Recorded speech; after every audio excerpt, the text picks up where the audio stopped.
প্রাথমিকের পর এসএসসিতেও চাকরি ভিড়ুক। 32,000 শিক্ষকের চাকরি বাতিলের দাবি খারিজ হতেই মুখ খুলেছেন শিক্ষামন্ত্রী ব্রাত্য বসু। পর্ষদ সভাপতি গৌতম পালকে সঙ্গে নিয়ে ব্রাত্য বসু জানিয়েছেন, প্রাথমিকের পর এসএসসির যোগ্যদের হাতে নিয়োগপত্র তুলে দিলে একটা বৃত্ত সম্পন্ন হবে। শিক্ষামন্ত্রী আরো বলেছেন, 5 মাস ধরে এই কেসের পিছনে মগজমারি করে গিয়েছেন, তার ফল বুধবার এসেছে। এই রায়ে প্রমাণ হয়েছে সরকার সবসময় শিক্ষকদের পাশে আছেন, সত্যের জয় হয়েছে। এই 32,000 শিক্ষক শিক্ষিকারা আবার মাথা উঁচু করে স্কুলে যেতে পারবেন।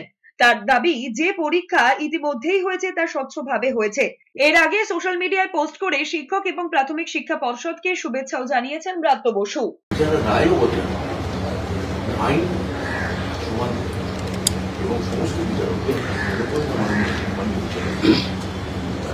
তারা নিরপেক্ষ এবং নির্মোহী হন আইনের ক্ষেত্রে এবং সবাই যে রাজনৈতিক পক্ষ আছে বা অনুসরণ থাকে উদ্দেশ্য থাকে এটা আমাদের তখন আগেও মনে হতো, এখনো মনে হয় যারা চাকরি পেল এবং যারা চাকরি হারালো এবং যারা